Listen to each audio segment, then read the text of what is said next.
비트코인 신고가 해답지는 바로 중국에 있습니다. 세력은 슈퍼사이클에 여러분을 태울 생각이 없습니다.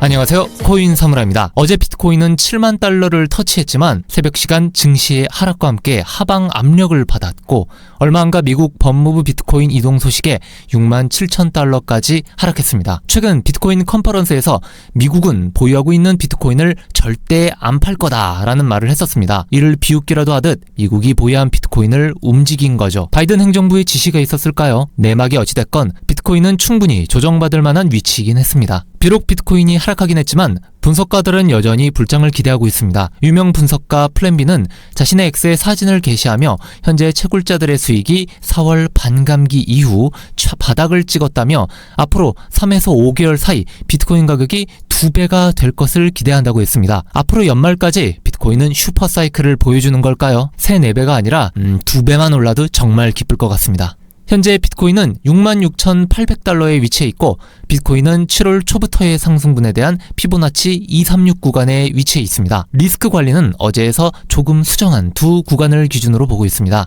어제는 쐐기 모양을 만들면서 하락 가능성을 말씀드렸는데 일부 하락분이 나오고 있는 상태입니다. 눌림목이 온다면 6만 700 구간을 최대 눌림목으로 보고 있습니다. 따라서 해당 구간을 기준으로 대응할 것이며 6만 700을 일봉상 이탈해서 마감하지 않는다면 계속해서 비트코인 신고가 관점을 유지할 생각입니다. 한편 중동에서의 이스라엘 전쟁은 끝날 기세가 안 보이는데요. 현재 이스라엘과 헤즈볼라의 전면전이 고조되고 있는 가운데 원유는 반대로 이 하락세를 보이고 있습니다. 통상 전쟁 리스크가 불러지만 유가는 상승하는데 지금은 원유 시장이 중국의 경기 둔화를 더 주목하고 있는 모습입니다. 중국의 원유 수입 규모가 전년 동기 대비 10% 넘게 감소. 이게 의미하는 건 중국의 계속된 수요 감소, 산업 전반의 둔화일 겁니다. 앞서 중국은 정책 금리를 예전과 다르게 갑자기 인하해서 시장에 불안감을 더해준 바 있습니다. 금리 인하는 유동성을 공급해 겉으로는 자산의 상승을 불러일으키는 것처럼 보이나 한편으로는 현재의 경기 둔화, 침체 국면을 인정하게 되는 신호탄이 될 수 있습니다. 지금 중국 리스크가 계속 커지고 있는 것입니다. 저는 앞선 영상에서 일본은행 BOJ의 금리 결정이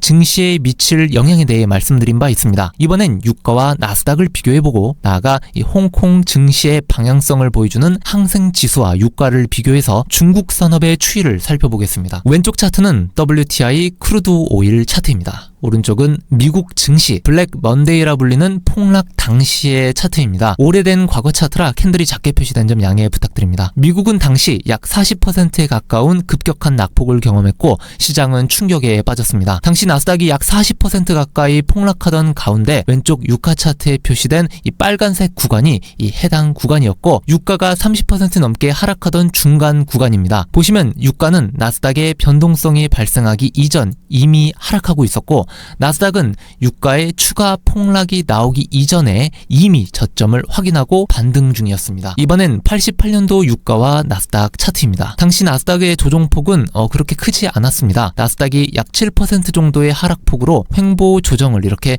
받고 있을 당시 유가는 특별한 모습을 보이지는 않았습니다. 나스닥이 87년 7월부터 11월까지 약 15% 정도의 조정을 받을 당시 유가는 이미 하락하고 있었고 보시면 이번에도 나스닥의 저점이 나오기 전에 이미 유가는 저점을 확인하고 반등 중이었습니다. 나스닥이 이 15%를 넘어가는 큰 조정에선 유가가 이미 먼저 하락하고 있는 모습도 자주 관찰됩니다. 90년 7월 나스닥이 30% 넘게 이 폭락할 당시의 차트입니다. 당시 90년도 초반 미국의 저축 대부조합 위기가 있었고 이는 경기 둔화 트리거로 작동했습니다. 나스닥은 해당 사건에도 불구하고 계속해서 상승했었는데 90년 7월 실업률이 급증하자 급격한 하락세를 보이기 시작했고 이렇게 경기가 꺾여가던 도중 그해 8월 이라크가 쿠웨이트를 침공하는 사건이 발생합니다. 일전에도 말씀드렸지만 경기가 둔화 약세를 보이며 소비가 줄어들고 실업률이 증가하는 시기에 전쟁, 금융위기 같은 이런 큰 이벤트가 발생하게 되면 경기 위축 속도가 더욱 가속화되며 나스닥은 더욱 폭락하게 됩니다. 나스닥은 이미 하락 중이었지만 8월 이라크의 쿠웨이트 침공 이후 그 낙폭을 확대했고 전쟁으로 인해 유가는 폭등하게 됩니다. 유가는 2배가 넘게 상승했고 급격한 유가 급등으로 물가 급등을 우려한 연준이 금리까지 인상하게 됩니다. 결국 모든 이벤트가 증시에는 이 악재로 해석되고 나스닥은 약 3개월 동안 33%의 폭락을 보여준 것입니다. 91에서 92년도 나스닥이 20% 폭락 폭락하던 당시의 차트입니다. 당시 미국은 아직 저축대부조합 위기의 여파가 남아있었고 침체된 경기 회복 속도를 의심하고 있었습니다. 생각보다 더딘 회복 속도에 투심이 악화됐고 92년도가 대선 시기였기 때문에 정치적 불확실성도 높아졌으며 그 시기 일본 자산 버블 붕괴, 유럽 경제 통합 여파 등 글로벌 경제 리스크가 증가하자 나스닥은 반년 넘게 20% 정도 하락했습니다. 해당 나스닥의 낙폭은 상대적으로 크지는 않았고 하락 기간 전반에 걸쳐서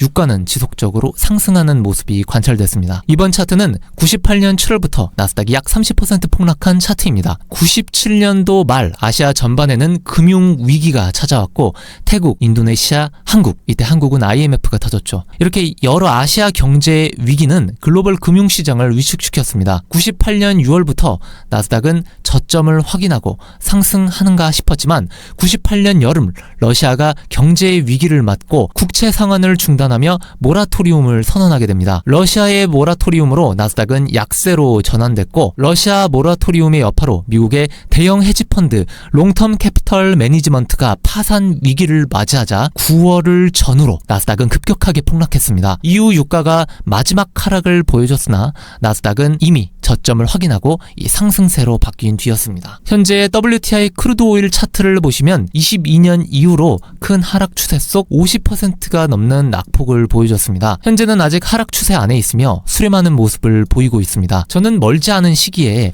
지금 보이시는 이 수렴이 끝나고 유가가 폭등하거나 이 폭락하는 모습이 나올 것으로 보고 있습니다. 유가를 좀 더 확대해서 보시면 일봉상으로 이 추세를 막고 계속 하락 중이며 하단 노란색 추세 지지를 당분간 받을 것으로 보입니다. 저는 이 유가가 앞으로 이렇게 폭락할지 아니면 하락할지 중국 산업주가에서 힌트를 얻을 수 있다고 생각합니다. 최근 중국은 대출 우대 금리 LPR을 낮추면서 금리 인하로 유동성 공급에 나섰고 또 갑작스레 정책 금리를 낮추면서 시장에 의심을 사고 있는 상황입니다. 앞서 기사에서는 이스라엘발 중동에서의 지정학적 리스크가 멈추지 않는데도 유가가 오히려 감소하고 있고 이는 중국의 원유 수입 감소라고 전했습니다. 저는 이 중국 산업을 간접적으로 볼 수 있는 홍콩 항생지수를 통해 현 상황을 분석하려 합니다. 중국의 항생지수는 최근 3년간 고점 대비 50%가 넘는 하락세를 보여줬고 현재는 3년간의 하락 추세를 벗어나는 듯 보입니다. 과거 차트를 보시면 2000년 중반부터 시작된 항생지수의 하락 차트가 현재 차트와 상당히 유사한 모습을 보여주고 있습니다. 실제로 그 기간도 매우 비슷합니다. 그렇다면 중국의 항생지수는 과거와 비슷하게 지금부터 진짜 반등을 시작하는 걸까요? 저희는 이 청록색의 장기 추세선을 확인해야 합니다. 2002년부터 20년 넘게 지지를 받았던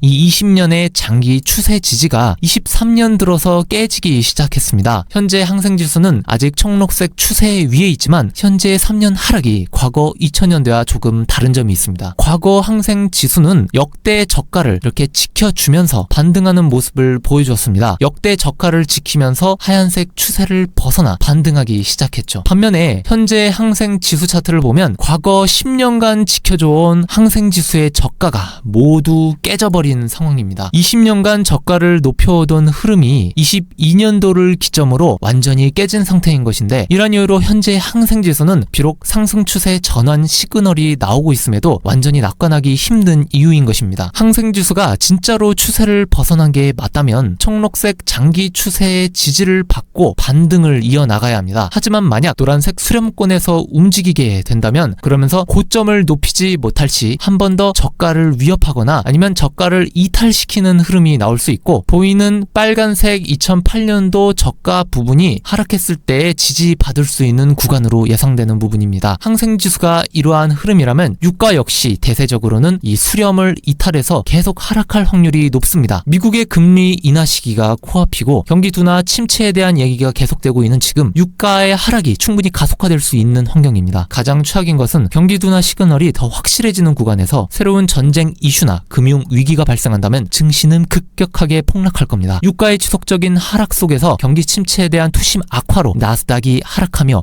위험자산 이탈 분위기가 조성될 것이고 이는 비트코인에 엄청난 하방 압력이 생기기 때문에 저희는 유가를 관찰해야 하는 것입니다. 끝으로 일전 영상에서 언급한 이번 주 미 증시의 빅테크 기업 실적을 확인해 보시길 바라며 주요 경제지표 일정에 따라서 비트코인 비트코인도 변동성이 높아질 확률이 높습니다. 현금 비중 꼭 확보하셔서 리스크 관리해 주시길 바랍니다. 오늘 영상은 여기서 마치도록 하겠습니다. 좋아요와 구독은 제 채널에 큰 힘이 됩니다. 다음 영상에서 뵙겠습니다. 감사합니다.